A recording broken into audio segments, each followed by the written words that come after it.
Tonight we welcome Chief Robert Abbott of Travis County ESD number 6 to discuss the cost savings that mixed fleet replacement schedules, did I say that right? Mixed fleet replacement schedules can provide. Chief Abbott is celebrating his 20th year with ESD 6 this month, which is fantastic, and we love our friends over there in Lakeway at Travis County ESD 6. Lakeway BK is West Travis County. And so I'm really glad we're having this presentation tonight. We spend time a lot on important things like open government and transparency and running your ESD like a business and being good stewards of taxpayer money. This is all part of that, and this is something that we see a lot of ESD commissioners ask us about. They come from different parts of the business world and different places, and they say, how do I know about things like when it's time to buy a new fire truck, or how do we manage our fleet? So I'm really glad to have you here, Chief, and I'm going to let you take it away and present. Sure. Well, I want to thank you and Safety and all the people out there watching tonight. Thank you for taking time to learn something that you may have not thought about before, or if you have been involved with fleet replacement, some other approaches to what your ESD does. And full disclosure, not all ESDs operate the same, and it's up to us as leaders at both the Board of Commissioners level and the fire chief level to find new and creative ways to do more with less. Not to sound all cliche, but that's really what we're doing, and we're going to talk about a few things that we found that have worked for us. Maybe they can work for you. If anything, it will maybe spar some thought process to how your board approaches vehicle replacement in the future. So I'll go ahead and get started. First, what we're doing today is different than what we were doing yesterday. We now have a mixed fleet replacement schedule. Before, what we would do is we would go out and purchase new trucks, and those trucks obviously have gotten very expensive. The inflation on vehicles, emergency vehicles, actually has outpaced probably what any of us are actually bringing in increases in ad valorem and sales tax and any other additional funding we may have out there. So it's always a unique challenge. Fleet maintenance also is another side of it that we'll kind of cover as well. So we're going to first start with the challenges that many ESDs have maintaining a safe and effective fleet. And I emphasize safe and effective because we have to remember, while we can find some savings, we never want to go past not having a safe and effective fleet for our firefighters and also for our communities. Understanding your ESD's current approach to fleet replacement and operation. If you're a new commissioner joining us tonight, this may be a whole new ballgame for you of assessing how emergency vehicles work within the confines of a ESD's budget. Or if you've been around for a long time, this may be a refresher for you, and maybe you can give us some feedback at the end. Assessing fleet replacement and maintenance costs, developing a fleet replacement schedule, or as I affectionately refer to as FRS for short, and then a review of what we're doing with a mixed fleet replacement approach. Today, the challenges that we each have as ESDs, we probably share all of these that are listed. First, the cost of vehicle ownership is exceeding what most ESDs are bringing in increases. We have other focuses as well, other than just managing the fleet. We have payroll, if you employ folks, if you have a large volunteer base, you have to keep up with the additional training. There's facility operations, there's liabilities. Vehicle ownership is just one part of the bigger picture, and it has gotten very expensive. If you've been with the ESD for many years, you may think back before it was even an ESD, when it was a rural fire protection, that what you were giving as fire trucks were very basic vehicles. Now you can go out to your bay and you can find some beautiful trucks that are advanced in their technology and their safety features, but that comes at a cost. The cost of operation, the fuel, and the training. As an example, we had purchased 2 trucks that were sister trucks, and we had new technology on the vehicle. We didn't think about it, but the amount of training that had to go in after the fact, after we got the vehicle in, ended up costing us about $15,000 with overtime, getting them in, getting everybody through it, and getting them to a point where they were comfortable operating the truck. The cost of maintenance and inspection, that's a topic we're going to get into a little bit more when we talk about working with your mechanics and establishing a maintenance program. But the inspections, ladders have to get inspected separately from the truck.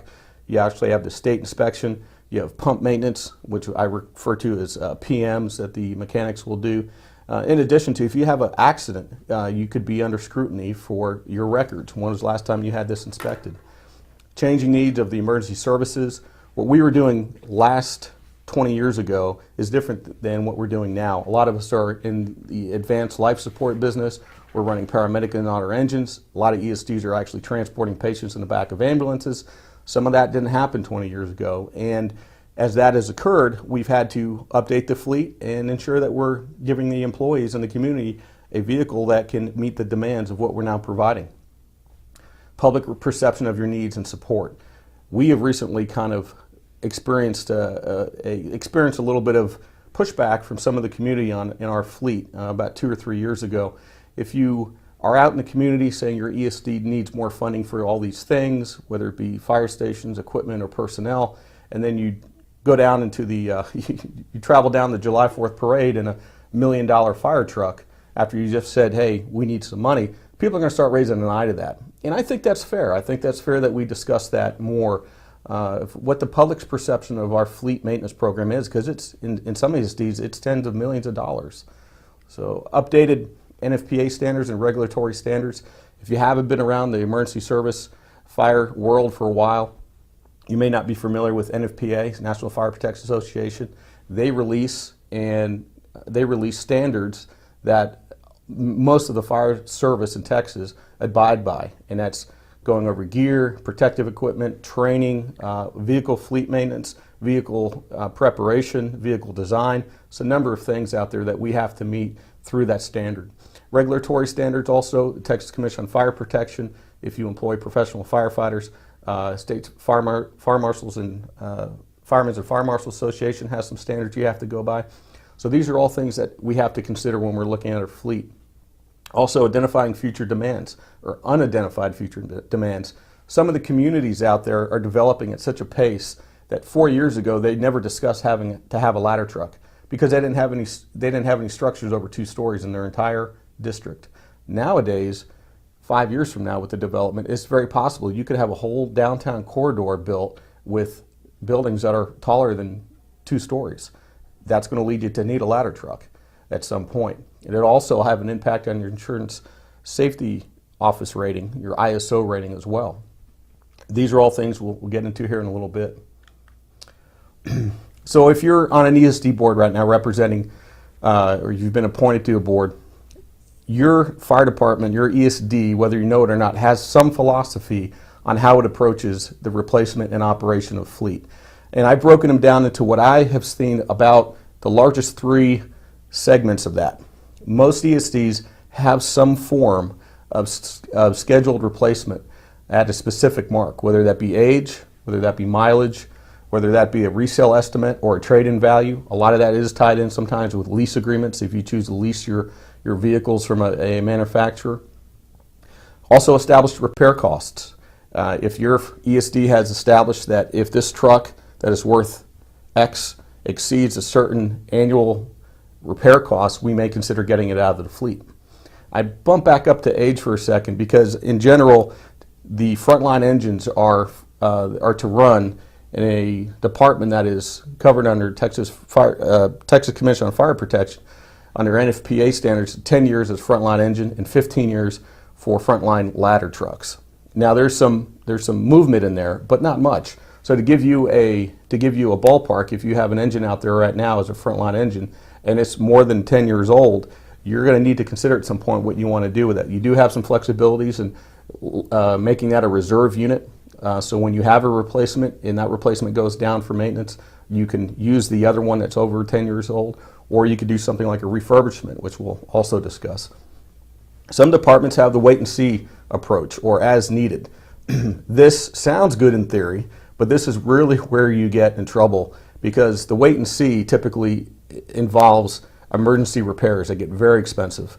And the community, as much as they put into our revenues, they don't want a wait and see approach. They can't really tolerate that in a sense of how much is it going to cost, where's the additional planning that went into this to know when that truck is going to need to be repaired.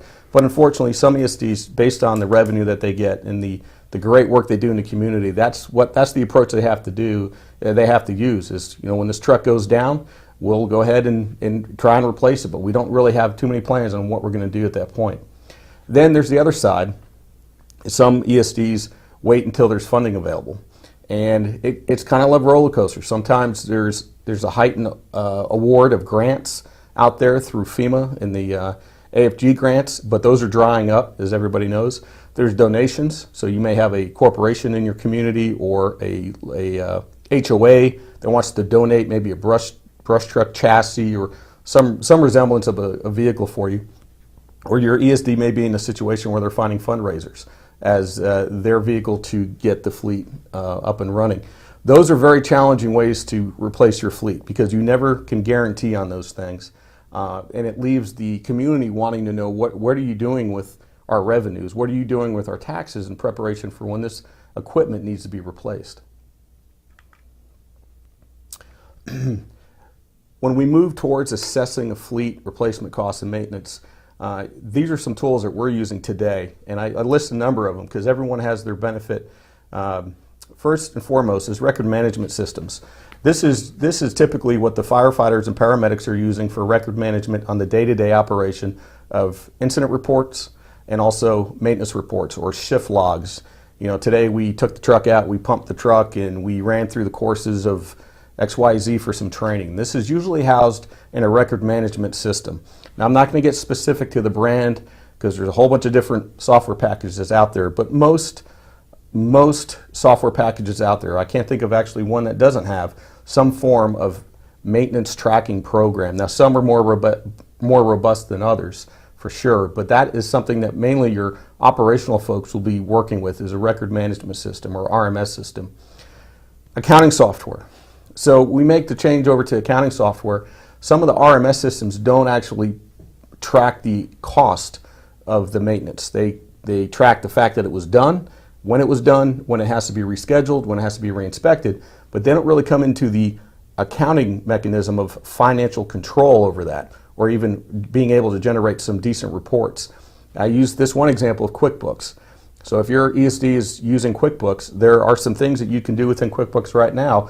When you go ahead and enter a charge in or a repair, you can go ahead and in the notes, in the comments, you can go ahead and say what engine it's for and if you don't specify it somewhere else in the program.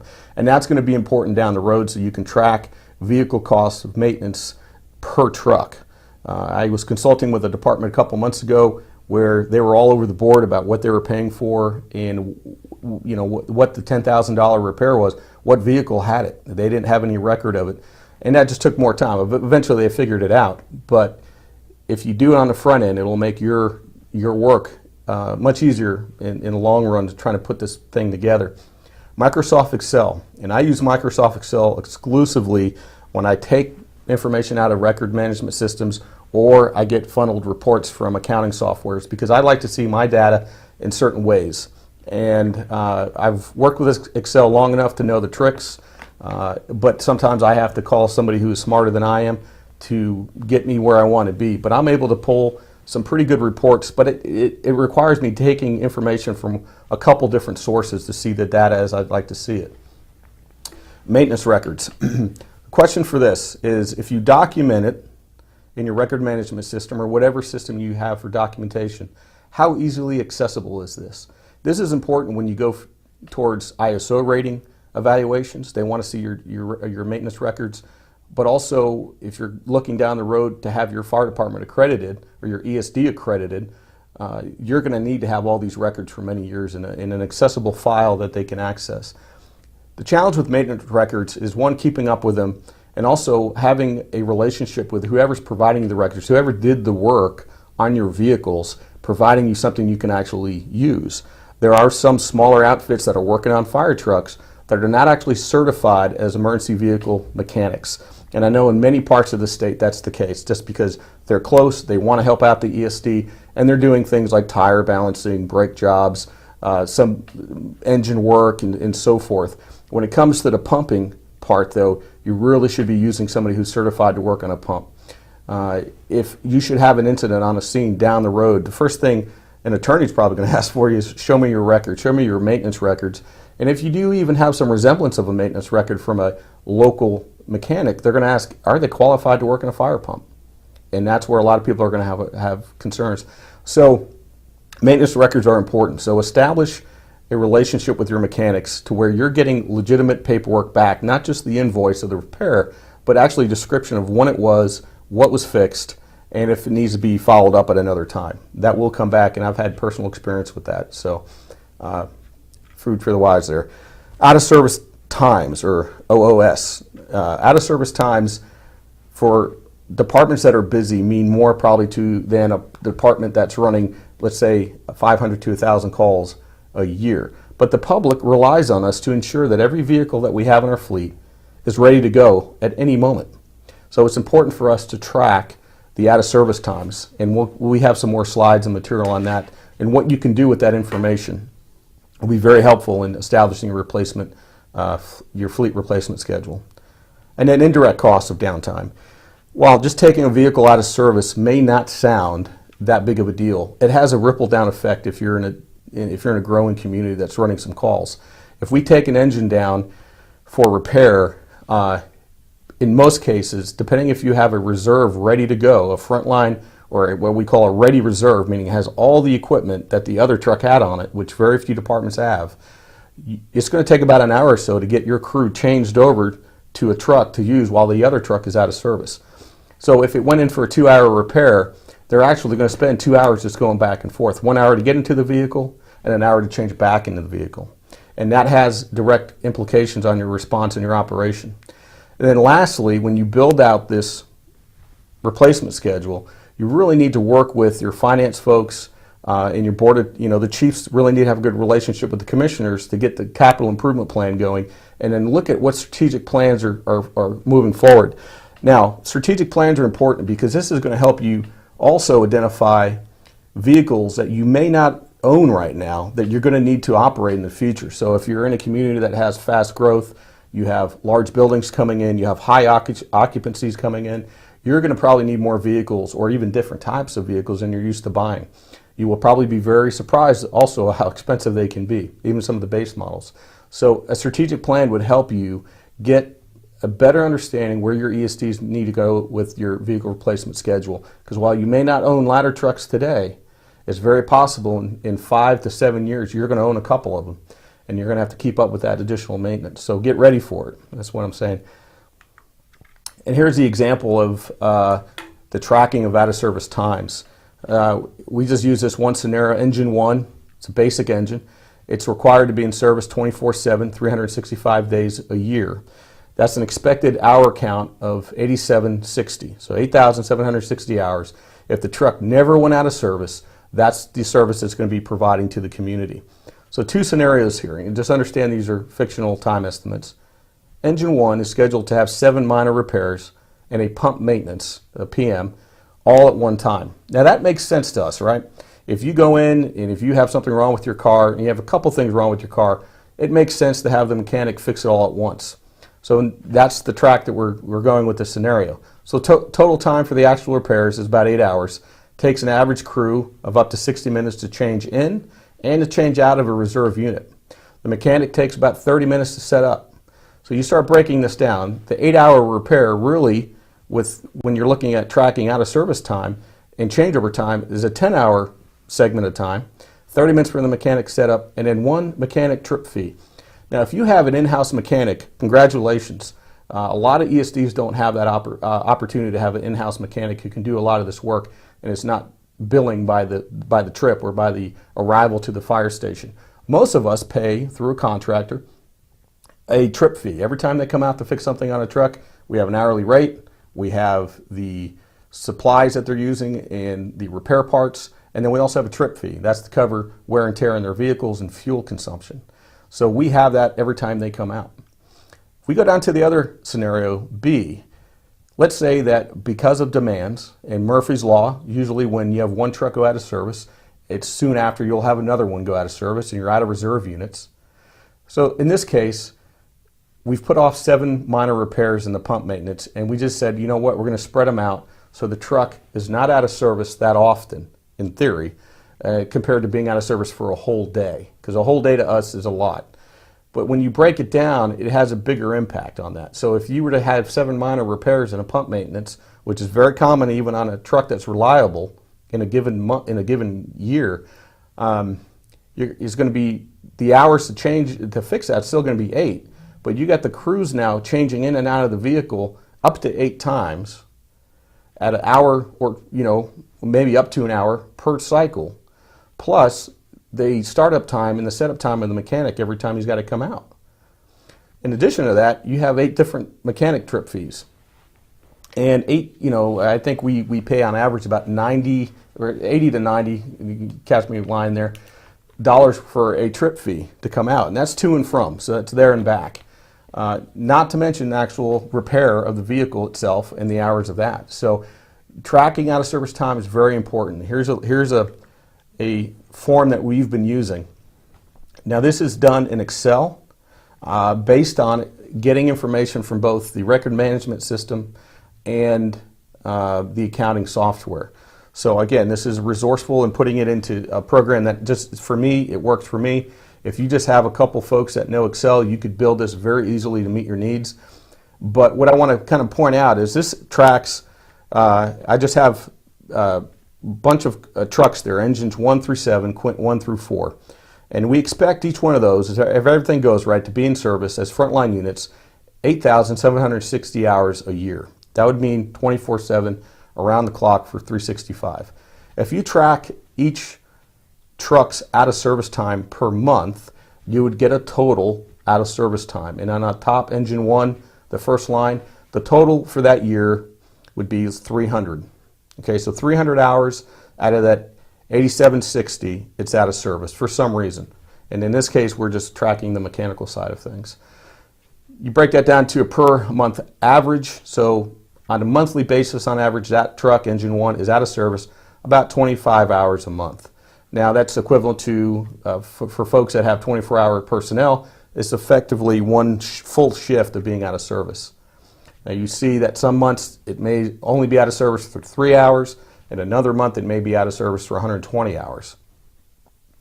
Then when you drop down to monthly out of service, you can see what your fleet is doing for the whole year collectively. And then you break it down to, again, the entire fleet average, which is the monthly average. Let's say in January, the entire fleet that's listed there, on average, was out of service for 23 hours apiece.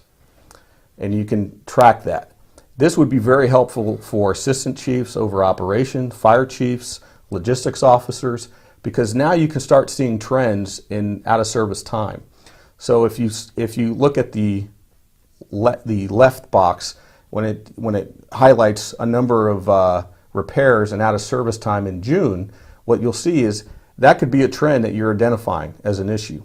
All of a sudden, we have 5 trucks that have all been out of service from anywhere from 20 to 54 hours of time in that month. Questions are raised. Did they have a bad batch of fuel down at the service pumps? Is it possible that we have bacteria in the diesel and it's starting to play a toll on the engines? Is it a training issue? Did we get new equipment on the truck that month, and as a result, we didn't know how to use it and we unfortunately damaged some of it and we broke it? Specific incidents that are either taxing or damaging to the fleet. That could be just one incident right there that just damaged a lot of fire equipment. You may ask, what kind of incident would do that?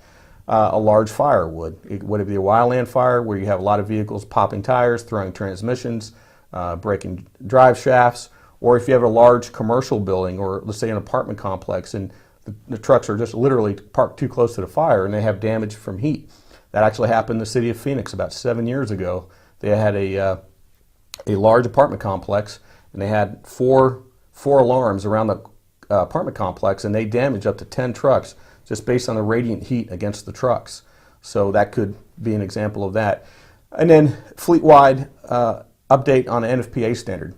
Those trucks highlighted there in the circle, they may represent a NFPA upgrade that the department wanted to do themselves. They had the mechanic come in and start working on the trucks to upgrade it, and it ended up using that much time. The next box over, you see 720, 720, 720 for Quint 1.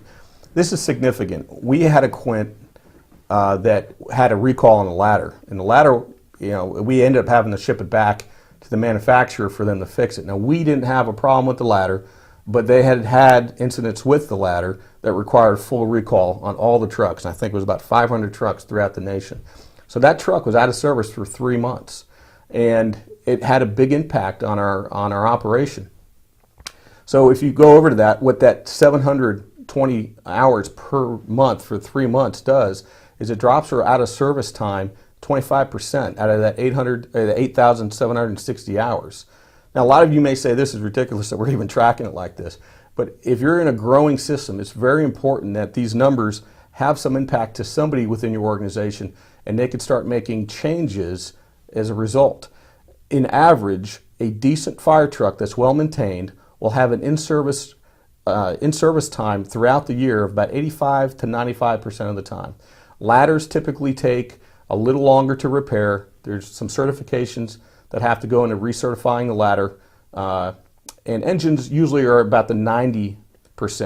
And if you think about your computer or your internet service or anything you have to update around your house, even if it's working well, you need to expect some downtime to ensure that you maintain it correctly. But it's important that you start tracking that, because when it goes into creating a replacement schedule, you'll be able to see how often this truck is actually out of service and how does it impact our ability to do our jobs. Developing a fleet replacement schedule, and what's the philosophy? So this is a very kind of overview, is before you just start putting numbers on paper and starting to say, well, you know, we think we need 4 ladder trucks in a year, we need all this additional equipment. You really need to ask yourself, and the board probably could start with that, is what's the philosophy on fleet replacement?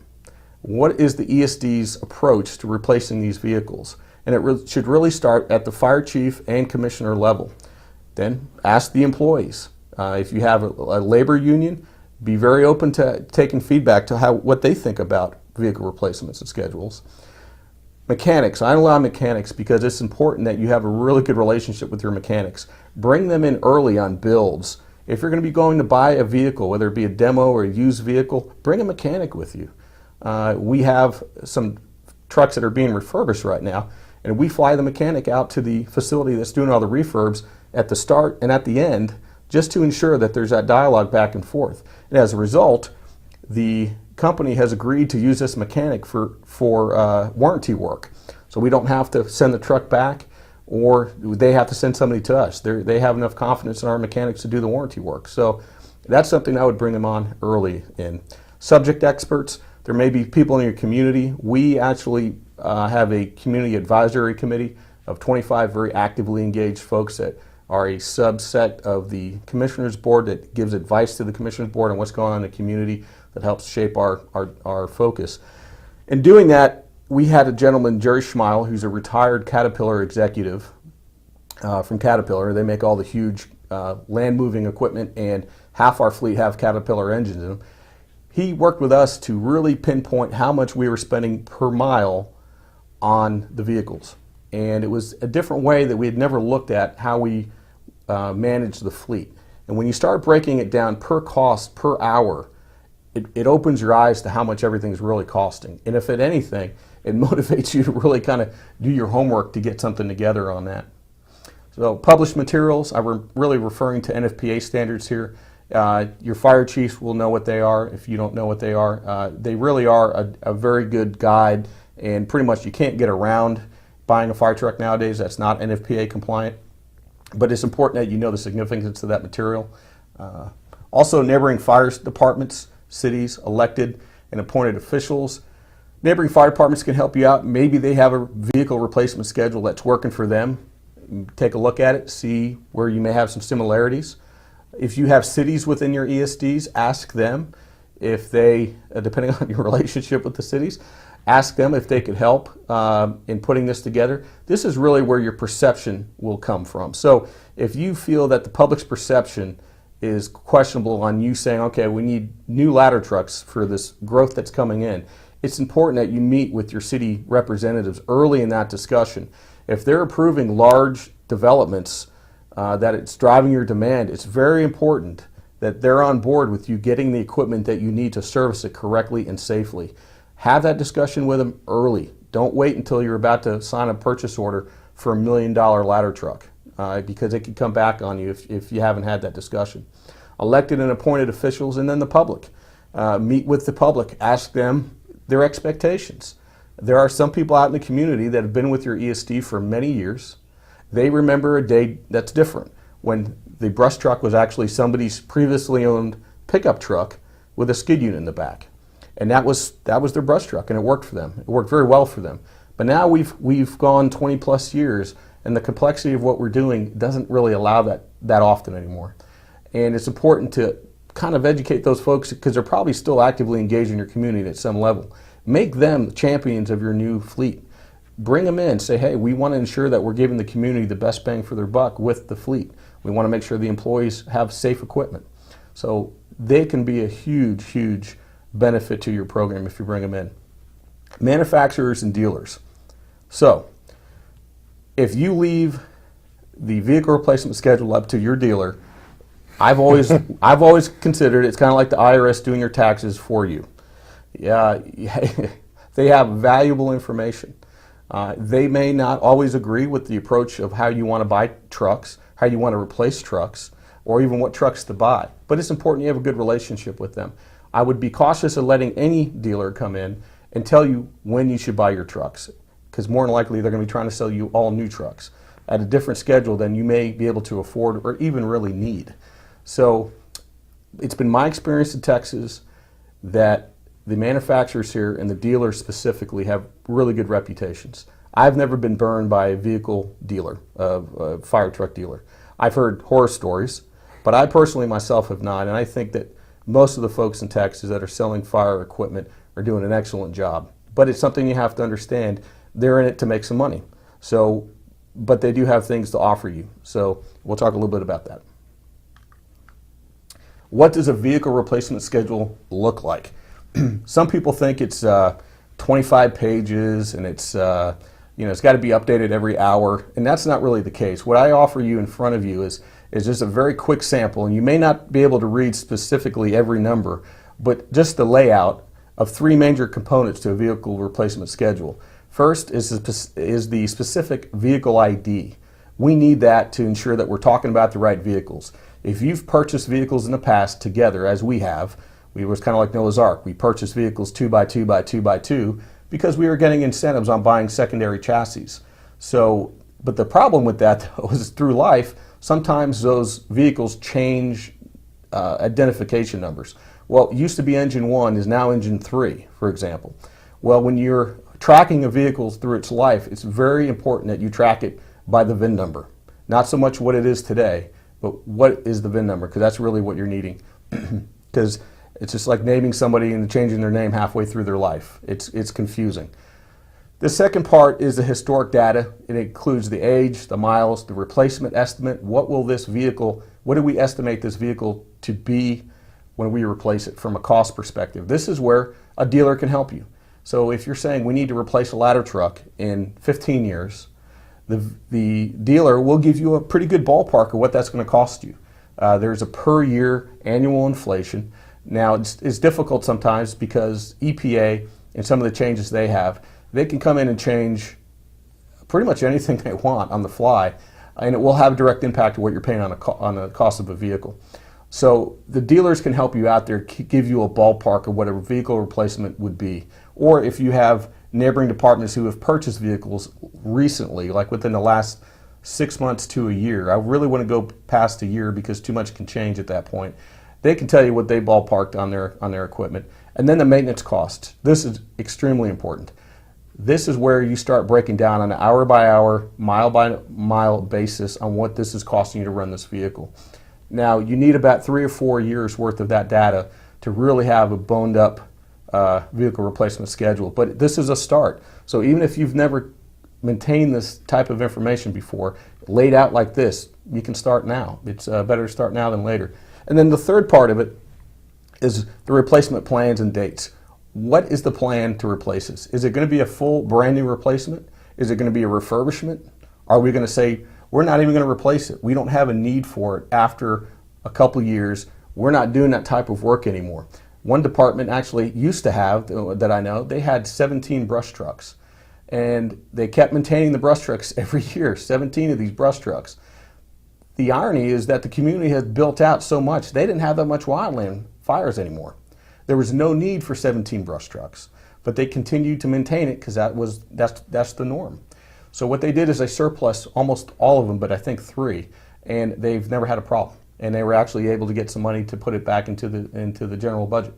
So those are the 3 specific parts of a vehicle replacement schedule: the IDs, the historic data, and then the plans for replacement. This also provides executives within the fire department, i.e. the fire chief or maybe a CFO or a CEO, the understanding that this is where we're coming from and this is what we had planned to do. So if you have a change in fire chiefs, he or she may come in and say, this is not necessarily what I would recommend.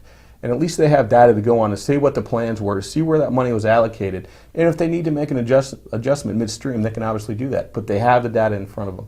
So if nothing else, this gives your leaders within your organization some historical mapping, if you will, of where the fleet has come and where it was planning on going.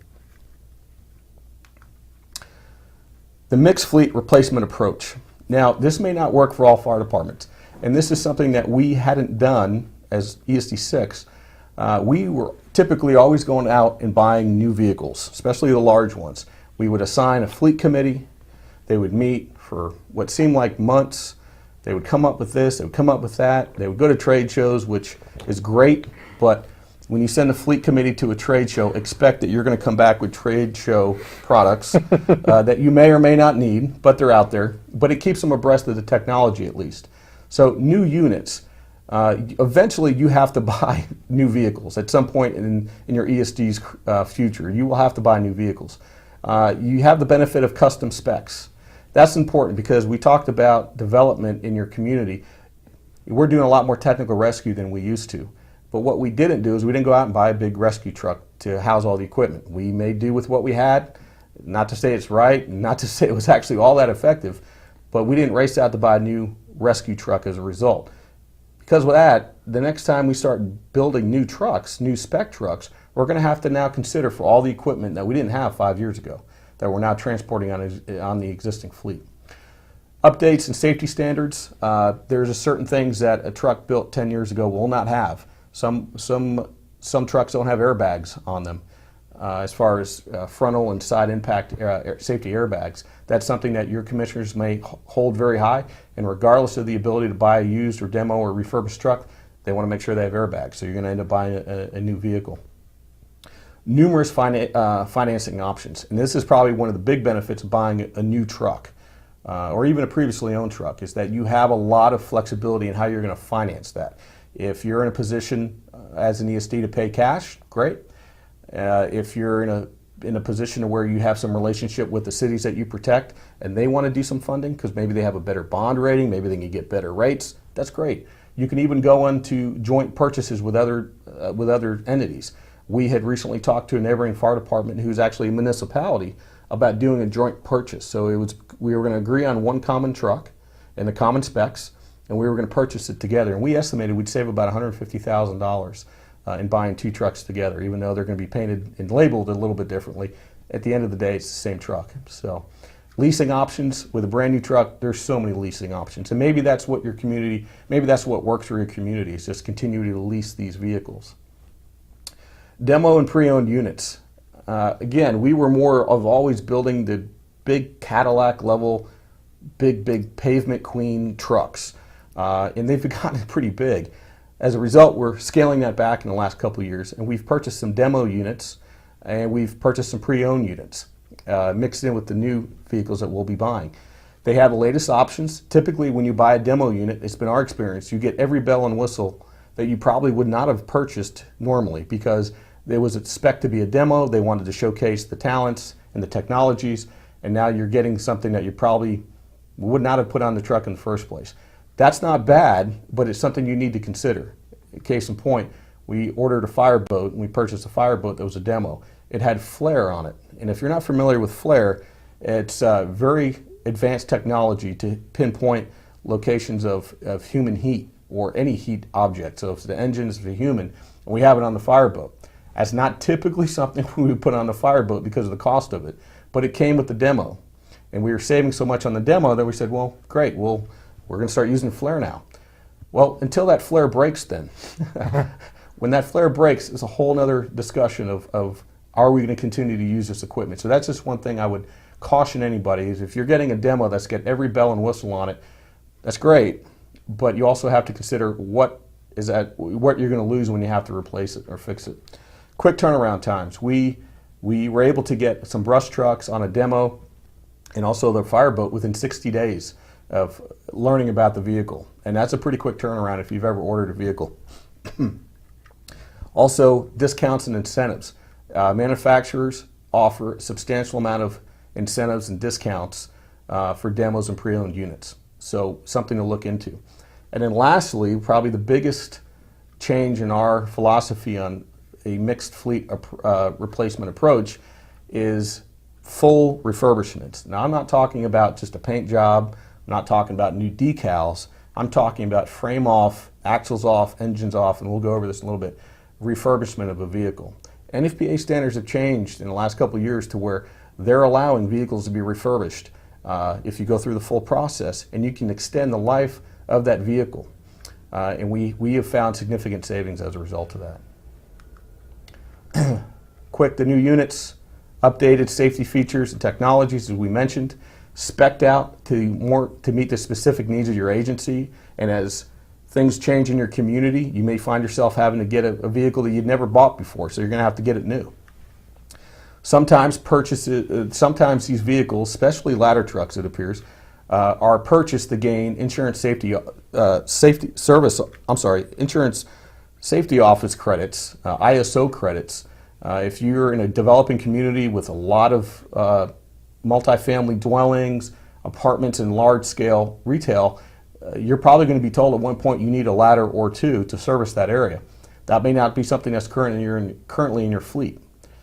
Turnaround time, this is probably, depending on the manufacturer and depending how big the order is 6 months to a year. I'd say a year in 3 months, but it could be a year and a half, depending on the manufacturer and depending on the economy. A lot of this has to do with the economy. If the manufacturers are struggling, they're more likely to give incentives, they're more likely to do joint purchases, and your turnaround time, believe it or not, because there's not a lot of people buying trucks during that time, may be shorter. So I've heard some fire chiefs have, talked to their economists, and they only order brand new trucks in a down economy. I find that's a little hard to bank on, but they have had some savings. So something to think about. Demo and pre-owned units, we mentioned here, savings.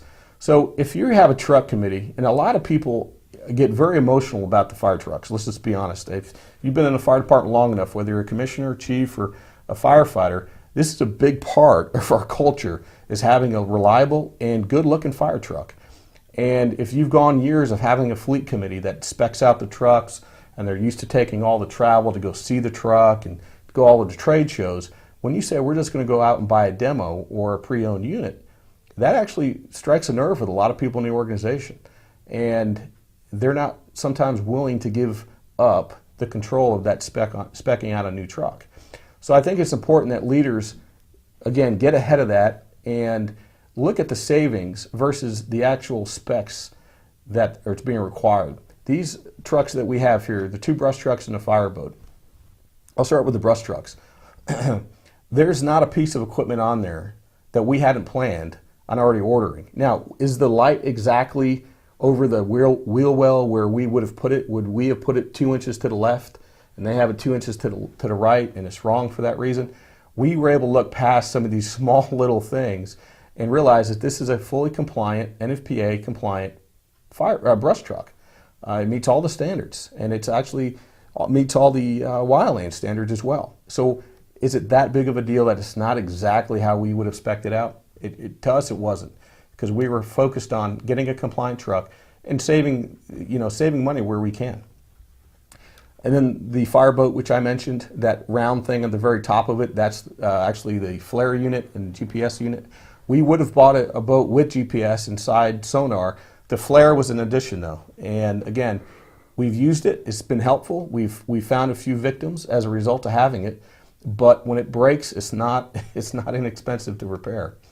So collectively, just those 3 vehicles, we've saved almost $500,000 by buying them in a brand new demo state. These were not on the road. These aren't, somebody bought these a year ago, they didn't like them and they returned them. These were made to be demos and the manufacturers were selling them. And we get to the last point, which is the NFPA, a full NFPA compliant refurbishment.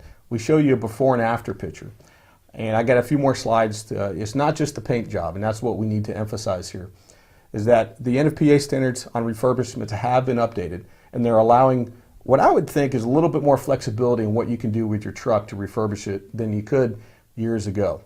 On average, the manufacturers and some of the private companies that do these refurbs estimate 180 to 200 day turnaround, depending again on how many trucks they have in the facility. We have found significant savings, and this is one of the reasons we've gone this way, is on average you can save up to about 60% of the cost of a new unit. And let's get specific to what it saved us. We have 3 waves of refurbishments scheduled for the next 15 to 20 years. The first wave alone is estimated to save us $4.5 million over about 5 years. Now, that's just the first wave. The trucks that we have that are still under the 10-year mark, we've actually already scheduled them through the vehicle replacement schedule to be refurbished when they hit the 10-year mark, or in some cases, if it's a ladder, the 15-year mark. So that's actually already on paper. And this philosophy and this practice is used widely in the military. If any of you serving members and veterans, thank you for your service. One great thing that your service has done for us as a fire service, about many things, is actually given us some leeway on how we replace our fleet. Because the military will refurbish a vehicle up to 3 or 4 times if they want to. Now, I'm not recommending we refurbish a fire engine 5 times. I'm not recommending that.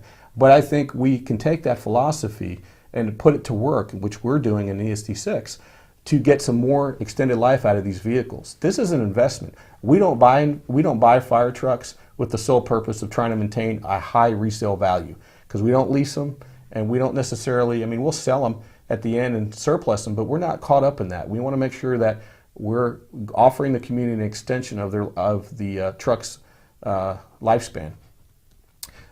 One question that comes up often, and some debate this actually, but there's no impact on ISO rating that we can find.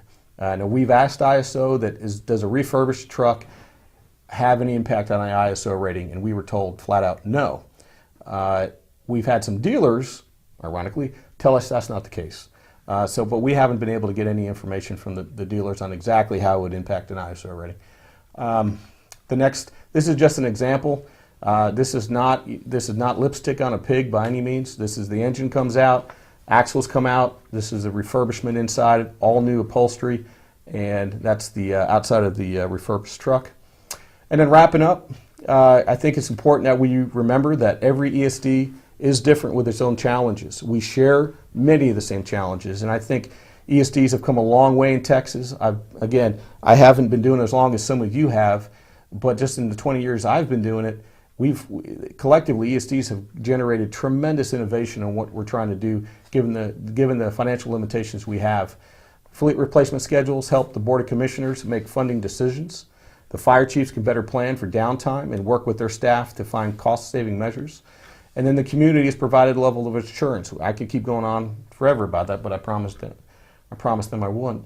To continue to provide the community with assurance that we're doing the right thing with their money. So I want to thank everybody for their time. Here's my information. If any of you folks out there have a fire chief that wants to learn more about what we're doing, or if you do, or if you want some consultation on the program that you're already running, just let us know. Information's there. Well, thank you so much, Chief. That was a great presentation. We have a little bit of time for questions, just a couple. I want to remind everyone out there how to go ahead and get us those questions. If you'd like to have a question on tonight's presentation, you can call us at 512-251-8101. Email us here at safed@texas.net, Texas spelled out there. You can text me here in the studio at 512-567-0857. Those normal text messaging rates may apply, and please don't call that number. And you can fax us here at 512-251-8152. So get your questions in. We have time only to take a couple, and I'm going to get to them right away. Okay, so the first thing that I know we need to kind of address is something that I can hear it already because I hear it a lot. about, Travis 6 is a larger ESD. You've got a lot of ground to cover out there in West Travis County, and you guys have a big operation. And I think you did a great job of addressing this, is that even for a smaller ESD, this is all about planning. These principles are applicable no matter what your revenue intake is. Now, as you said at the beginning of your presentation, some ESDs are on the as needed, or whenever we get the money replacement schedule, or whenever the truck finally goes kaput, then we'll finally replace it. And I think something that I took from your presentation is using this sort of planning method, and we talk about strategic plans all the time at SAFED, and the importance of strategic planning. You can sketch out your repair schedule ahead of time. You can do this, and would you say that's fair? You can do this regardless if you're a smaller ESD that's only a couple $10,000 a year or $20,000-$30,000 a year. Some of our smaller ESDs out there, you can apply these principles on a smaller scale, right? Absolutely. And I think the key there is, if you have a $10 million budget or a $10,000 budget, is putting a time frame on what you expect to happen. Now, you may, through vehicle replacement schedule, find that we still don't have the money after we plan for it. But what you have now that you probably don't have that you didn't have yesterday, is the ability to go to the public and go, okay, we have analyzed our costs. We have a good picture of what this fire truck's costing us and what we need to repair it or replace it if it's worth that. And if you just come to the public and ask just for the money to replace the truck, and you don't have any data backing that up, you're less likely to get the funding. And I think even if you had 2 trucks, I mean, we run a fleet of about, collectively with fireboats and trailers and fire trucks and staff vehicles, we have 40-something, 50 vehicles in our fleet. You don't even need to have that many to have the benefit of having a vehicle replacement schedule. You probably already have one, you just don't know it. Right. And if you were to put it on paper, it allows you to communicate your need a little bit more effectively. So when you're building a relationship with your cities or your county or your nonprofits that are generating foundation money for you, you can bring them something of substance to show them, this is how we're tracking it and these are the challenges. And you could do it with 1 vehicle, you do it with 100. Right. Yeah. I think the key tonight, the takeaway is managing your information and knowing what you're going to have to come up so you can be prepared in the event you need to alter your fleet. You mentioned public participation or public awareness. We had a question about how do you feel about firehouse visits where the public can visit the trucks? I think that's key. They need to see what they're paying for. I think the worst thing a department could do is hide the fire trucks. And, put the doors down. I mean, there's security issues that we have nowadays that honestly we weren't thinking about 15, 20 years ago. But it's important to have the equipment out in front of the community that's paying for it so they see what they're getting. So there's no surprise of expectation. If you pull up on a fire and you have a truck that's not working, and the community knew that because they visited your fire station, they're more likely to help you in that case. So I would definitely showcase what you have. I would make a caution. You don't want to be the department that's got what I call parade trucks, where all their money goes into the truck, but yet the training on the truck is lacking, or the people to run the truck is lacking, or whatever. But definitely get your trucks out there and let the community know what they're paying for. Can you kind of address this? Can you comment on new ISO standards as they apply to equipment? Can I comment on that? I can comment by saying I have. You know there are some. I know there are some. The specifics of what equipment we're talking about, I think I'd need to know more about that.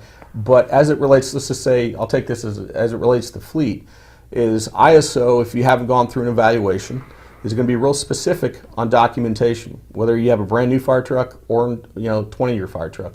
So documentation is key. Now, we went over some software packages that cost money, but you can do a lot of this in-house with a few people knowing Excel and just managing your filing system, even if you can't afford a full-blown system to track this. Most of the reports I generate to track this, I do from getting all those reports from other software packages and putting them into Excel. So it's something that can be done. If you don't know anybody that knows Excel, go to a local high school. You'll probably find a 14-year-old person that knows Excel inside and out, and they can actually help you put those numbers in there. Excellent. A question about title. Do you put title in the ESD's name or the service provider? Are you guys the service provider? Correct. So we're the ESD. We employ everybody. We own everything. Everything's titled to ESD 6. Okay. Sort of emergency vehicle. How do I know my mechanic is emergency vehicle certified? That's a really good question. First, if you even ask the question, they will know what you're talking about if they're truly certified. So I would get with your dealers. Your dealers will know who's certified. They should only be doing business with people who are certified. You can ask actually for certifications.